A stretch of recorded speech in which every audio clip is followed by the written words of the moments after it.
2024 complete అవబోతుంది. మనం 2025లోకి step in అవబోతున్నాం. అయితే ఈ 2025లో టాప్ గా నిలిచే ఇండస్ట్రీస్ ఏమిటి, మనం ఏ ఇండస్ట్రీస్ మీద కాన్సన్ట్రేషన్ చేస్తే బెస్ట్ రిజల్ట్స్ అంటూ ఉంటాయి. ఈ ఇండస్ట్రీస్ గురించి చెప్తూ ఎలాగ ఈ ఇండస్ట్రీస్ టాప్ లో నిలిచాయి, ఇప్పటి మార్కెట్ సైజ్ ఏంటి, 2025 గాను ఏ మార్కెట్ సైజ్ కి ఇది రీచ్ అవబోతున్నాయి, అంతేకాకుండా ఏ సపోర్టింగ్ పాయింట్స్ వల్ల ఈ ఇండస్ట్రీస్ అన్ని కూడా టాప్ గా నిలుస్తున్నాయి అనేది మనం ఇప్పుడు చెప్పుకోబోతున్నాం. అయితే ఈ ఇండస్ట్రీస్ గురించి చెప్పేటప్పుడు బాటమ్ టు టాప్ అప్రోచ్ లో, అంటే టాప్ టు బాటమ్ అప్రోచ్ లో కాకుండా బాటమ్ టు టాప్ అప్రోచ్ అంటే 5th నుంచి స్టార్ట్ అయ్యి 1st వరకు మనం చెప్పుకోబోతున్నాం. బై ద వే, నా పేరు శంకర్ గడ్డం and welcome to start up COE. ఇది కంప్లీట్ స్టార్ట్అప్ నాలెడ్జ్ ఛానల్ తెలుగులో. ఫ్రెండ్స్, మీ సబ్స్క్రిప్షన్స్, మీ లైక్స్, షేర్స్, మరి ముఖ్యంగా మీ కామెంట్స్, ఇవన్నీ కూడా ఇలాంటి టెక్ ఛానల్ కంటూ చాలా ఇంపార్టెంట్. అందుకనే మీరు దయచేసి కామెంట్ చేయండి. ఈ వీడియోలో వచ్చేసి 5 ఇండస్ట్రీస్ గురించి చెప్పుకోబోతున్నాం. మీరు కనుక రిక్వెస్ట్ చేస్తే నెక్స్ట్ 5 ఇండస్ట్రీస్ ఏంటి అనేది కూడా నేను త్వరలోనే వీడియో చేస్తాను. అది మాత్రం మీరు కామెంట్ చేస్తేనే. లేట్ చేయకుండా మనం ఈ రోజు వీడియోలోకి వెళ్దాం. నెంబర్ 5 ఇండస్ట్రీగా EV industry, electric vehicle industry. EV గురించి గత ఒక 2-3 ఇయర్స్ లో గనక మనం చూసుకుంటే ఒక బజ్ అంటూ స్టార్ట్ అయింది. ప్రతి ఒక్కరు కూడా ఈవీ గురించి మాట్లాడుకునే పరిస్థితి, అసలు ఎలక్ట్రిక్ వెహికల్స్ ఏంటి, ఎలా వర్క్ అవుతుందని కూడా చాలా మందికి అయితే అవేర్నెస్ అయితే ఉంది. కాకపోతే రీసెంట్ టైమ్స్ లో మనం ఈ బ్యాటరీ బర్నింగ్ అనేది, వెహికల్ బర్నింగ్ అనేది మనం ఎక్కువగా చూస్తున్నాం. ఇన్స్పైట్ ఆఫ్ ఆల్ వెహికల్స్ లో కూడా ఇటువంటి అన్ని కూడా జరుగుతూ ఉన్నాయి.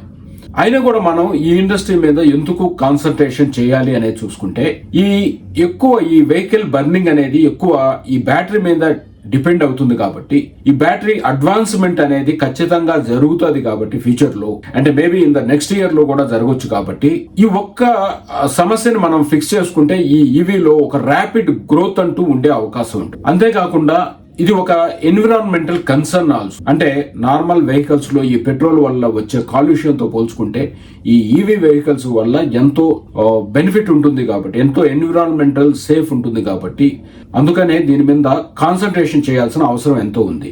గవర్నమెంట్ కూడా ఈ ఇండస్ట్రీని గుర్తించి ఎన్నో సబ్సిడీస్ ఇస్తూ వస్తుంది. అంటే ఈ ఎఫ్ఏఎంఈ స్కీమ్స్ ద్వారా, ఇంకా ఈ మ్యానుఫ్యాక్చరింగ్ రంగానికి ప్రోత్సాహాల ద్వారా ఎన్నో స్కీమ్స్ అంటూ ఇస్తూ వస్తుంది. అండ్ ఈ ఇండస్ట్రీ ఇప్పుడు కనుక మనం చూసుకుంటే చాలా తక్కువ ఉన్న ఇండస్ట్రీని, అంటే ఒక $3+ బిలియన్ ఇండస్ట్రీ మాత్రమే ఇది ఎలక్ట్రిక్ వెహికల్ ఇండస్ట్రీ అనేది. అయితే ఫ్యూచర్ లో, అంటే 2025లో ఇది ఒక ర్యాపిడ్ గ్రోత్, అంటే 1 year 1.5 year లోనే మనం ఒక ర్యాపిడ్ గ్రోత్ అంటూ ఈ ఇండస్ట్రీలో చూడబోతున్నాం.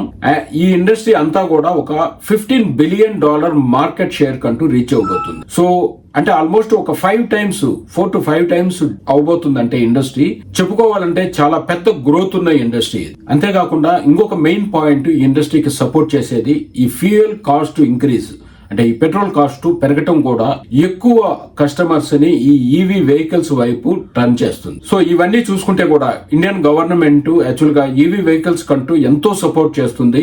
ఎన్నో టార్గెట్స్ ఉన్నాయి. అది రీచ్ అవడానికి ఇంకొంచెం టైం పడుతున్నప్పటికీ కూడా 2025లో ఒక కీలకమైన స్టెప్స్ అనేది ఈ ఈవీ ఇండస్ట్రీలో పడబోతున్నాయి. So this is about the EV industry. Next top 4 position లోకి వచ్చేసి ఈ కామర్స్ అండ్ రీటైల్. మనం ఈ కామర్స్ లో రీటైల్ అని మనం చెప్పుకోవచ్చు. అయితే ఈ industry already known industry, but already growth ఉన్న ఇండస్ట్రీగా మీకు అనిపించవచ్చు.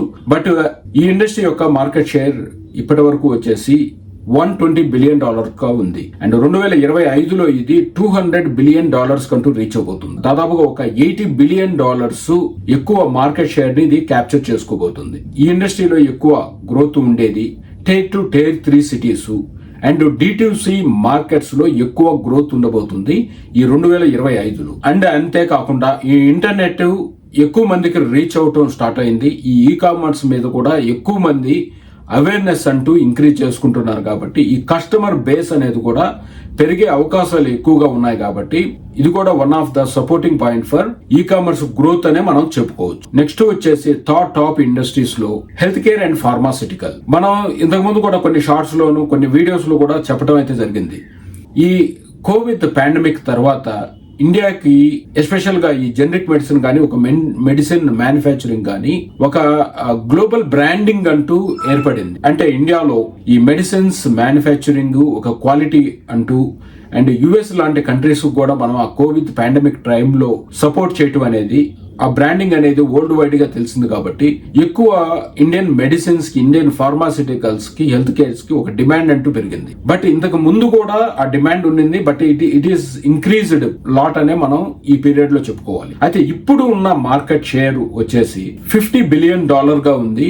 2025లో ఇది ఒక $70 బిలియన్ కి చేరుకోబోతుంది. అంటే ఒక $20 బిలియన్ మార్కెట్ షేర్ ఇంక్రీజ్ అవబోతుంది. ఇంతేకాకుండా మరికొన్ని సపోర్టింగ్ పాయింట్స్ ఏంటి అంటే, ఇండియన్ గవర్నమెంట్ కూడా ఈ హెల్త్ ఇన్ఫ్రాస్ట్రక్చర్ మీద ఎక్కువగా క్రియేట్ చేయాలని అనుకుంటుంది. అంతేకాకుండా ఈ టెలిమెడిసిన్ అడాప్షన్ అనేది కూడా పెంచడానికి ఎక్కువగా కృషి చేస్తున్నారు. టాప్ 2 ఇండస్ట్రీ వచ్చేసి renewable energy. Indian government commitment 2030 గాను ఒక 50 గిగావాట్స్ ఎనర్జీని, రెన్యూవబుల్ ఎనర్జీని క్రియేట్ చేయాలని ఒక టార్గెట్ ఉంది. అంటే ఈ సోలార్, విండ్, హైడ్రో ఎలక్ట్రిక్ ఎనర్జీని, అంటే ఇవి అన్ని కూడా ఒక ఎన్విరాన్మెంటల్ కన్సర్న్ అంటూ ఉంది కాబట్టి, అంటే మనం ఈవీలో చెప్పుకున్నట్టుగా ఒక ఎన్విరాన్మెంటల్ కన్సర్న్ అంటూ ఉంది కాబట్టి వీటి మీద ఎక్కువ కాన్సన్ట్రేషన్ అయితే చేస్తుంది ఇండియన్ గవర్నమెంట్. అందుకనే గవర్నమెంట్ ఎన్నో ఇనిషియేటివ్స్ ని, సబ్సిడరీస్ ని అండ్ ప్రైవేట్ సంస్థల యొక్క ఇన్వెస్ట్మెంట్ ని ఈ గ్రీన్ టెక్నాలజీలో ఎక్కువగా ప్రోత్సహిస్తుంది. అండ్ కన్జ్యూమర్స్ కానీ, కార్పొరేట్స్ కానీ ఎక్కువ ఈ అవేర్నెస్ అనేది పెరుగుతూ ఉంది. ఎక్కువగా ఈ రెన్యూవబుల్ ఎనర్జీ అడాప్షన్ కూడా ఎక్కువగా యూజ్ చేసుకుంటున్నారు. రీసెంట్ గా కొన్ని మొబైల్ మ్యానుఫ్యాక్చరింగ్ కంపెనీస్ ను కూడా నేను విన్నాను, వాళ్ళ ఎంటైర్ మ్యానుఫ్యాక్చరింగ్ యూనిట్ ను కూడా వాళ్ళు ఈ రెన్యూవబుల్ సోలార్ ఎనర్జీ ద్వారానే వాళ్ళు కంప్లీట్ మ్యానుఫ్యాక్చరింగ్ యూనిట్ అంటూ రన్ చేస్తున్నారు. అది కూడా మన తెలుగు రాష్ట్రాల్లో ఒక రాష్ట్రమైన ఏపీలో. అయితే ఈ ఇండస్ట్రీ ఇప్పటి వరకు ఒక $70 బిలియన్ గా ఉంది. నెక్స్ట్ 2025 లో ఇది $150 బిలియన్ కంటూ చేరుకోబోతుంది. అయితే టాప్ 1 ఇండస్ట్రీ వచ్చేసి ఇన్ఫర్మేషన్ టెక్నాలజీ. మీరు అనొచ్చు ఇన్ఫర్మేషన్ టెక్నాలజీ అనేది ఆల్రెడీ టాప్ లోనే ఉంది, ఎందుకు మనం నెక్స్ట్ ఇయర్ అంటూ కాన్సన్ట్రేషన్ చేయాలి ఈ ఇండస్ట్రీలో అనేది. మీరు గనక బాగా గమనించినట్టయితే ఇప్పుడు ఈ ఇయర్ గనక మనం చూసుకున్నట్టయితే ఎక్కువ ఈ టెక్నాలజీ బజ్ అనేది మనం చూసాం ఎక్కువగా. అంటే ఈ ఏఐ కావచ్చు, ఎంఎల్ కావచ్చు, ఇంకా ఈ క్లౌడ్ కంప్యూటింగ్ కావచ్చు, సైబర్ సెక్యూరిటీ కావచ్చు, ఈ డిజిటల్ ట్రాన్స్ఫర్మేషన్ కావచ్చు, ఇవి అన్ని కూడా ఈ ఐటీ అంబ్రిల్లా కిందకే వస్తాయి కాబట్టి, ఈ ఐటీ సర్వీసెస్ కిందకే వస్తాయి కాబట్టి ఇండివిజువల్ గా చూసుకున్నా కూడా ఈ టెక్నాలజీస్ లో ఒక ర్యాపిడ్ గ్రోత్ అంటూ ఉండబోతుంది డౌన్ ద లైన్ ఒక 5 to 10 years టైంలో. అందుకనే ఈ 2025 అనేది కీలకంగా మారబోతుంది. ఎందుకంటే అవేర్నెస్ అనేది 2023-24లో జరిగింది. ఐ థింక్ అడాప్షన్ అనేది 2025 నుంచి స్టార్ట్ అవుతుంది. అంతేకాకుండా గవర్నమెంట్ ఇనిషియేటివ్స్ అయిన ఈ డిజిటల్ టెక్నాలజీ అడాప్షన్ ని ఎక్కువగా ప్రోత్సహించడం, మేక్ ఇన్ ఇండియా కాన్సెప్ట్ ని ఎక్కువగా ప్రోత్సహించడం, అండ్ మనం ఇండియాలో ఎక్కువగా ఈ SaaS, software as a service models లో డిమాండ్ అంటూ ఎక్కువ చూస్తూ ఉన్నాం. ఇప్పుడు ఈ ఇండస్ట్రీ వచ్చేసి $245 బిలియన్ గా ఉంది. 2025లో ఇది $350 బిలియన్ కి రీచ్ అవబోతుంది. ఇది almost $105 billion extra market share ని క్యాప్చర్ చేసుకోబోతుంది. అంటే మీరు ఊహించండి ఇండియాలో ఎంత గ్రోత్ అంటూ ఈ ఐటీ ఇండస్ట్రీలో ఉండబోతుంది. ఈ ఇండస్ట్రీలో అవుట్ సోర్సింగ్ డిమాండ్ అంటూ ఎక్కువ పెరిగేదానికి అవకాశం ఉంది. మన యూత్ ని గాని అండ్ ఒక స్కిల్డ్ రీసోర్స్ అండ్ ఒక trusted minimum guaranteed technology knowledgeable resource అనేది ఇండియాలో ఎక్కువ దొరికేదానికి ఛాన్స్ ఉంది కాబట్టి ఎక్కువ ఆపర్చునిటీస్ కూడా ఈ 2025లో ఉండేదానికి అవకాశం ఉంది. సో ఈ అన్ని ఇండస్ట్రీస్ కూడా మన ఎకనామిక్ గ్రోత్ అనేది కూడా ఎంతో హెల్ప్ అయ్యే అవకాశం ఉంది కాబట్టి ఈ ఇండస్ట్రీస్ ఈ 2025లో యాజ్ ఫర్ ద ఎక్స్పెక్టేషన్ ఈ ఇండస్ట్రీస్ అన్నిటికీ కూడా గ్రోత్ ఉండే అవకాశాలు చాలా ఎక్కువగానే ఉన్నాయి. ఇదండి ఈ వీడియోలో టాప్ 5 ఇండస్ట్రీస్ మనం 2025లో వాచ్ చేయాల్సిన ఇండస్ట్రీస్ గురించి.